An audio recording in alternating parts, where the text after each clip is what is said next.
ज्याचं अस्तित्व सूर्याहूनही अधिक तेजस्वी असा तो सूर्य म्हणजेच डॉक्टर बाबासाहेब आंबेडकर। आपण त्यांच्या जीवनातील एक घटना पाहणार आहोत जी लाखो लोकांच्या आयुष्याचा मार्ग बदलणारी ठरली। महू गावी एका सामान्य घरात जन्माला आला भीमराव रामजी सकपाळ। वडील सैन्यात होते। लहानपणी भीमराव खूप अभ्यासू आणि गुणी होता। पण त्याला एकच गोष्ट नेहमी सलायची, का आपण वेगळे बसतो शाळेत, का आपल्याला विहिरीजवळ जाऊ दिले जात नाही। एक दिवस त्याला वर्गात पाणी प्यायची वेळ आली। उन्हान तापलेली होती। भीमरावला खूप तहान लागली होती।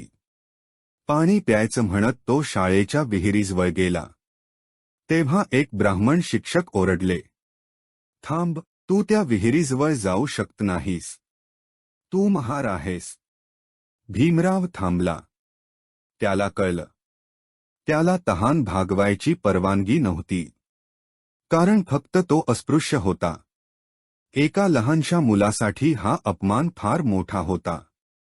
पण त्याने रडण्याऐवजी एक प्रतिज्ञा केली, एक दिवस असा देश घडवेन जिथे कोणालाही पाण्याच्या घोटासाठी संघर्ष करावा लागणार नाही। आणि त्याच क्षणाला क्रांती जन्माला आली। मित्रांनो, जर तुम्हालाही वाटत असेल की बाबासाहेबांचे विचार आजच्या पिढीपर्यंत जायला हवेत, तर हे व्हिडिओ आपल्या सर्व मित्रपरिवारात शेअर करा। पुढच्या भागात पुन्हा भेटूया, तोपर्यंत जय भीम, नमो बुद्धाय।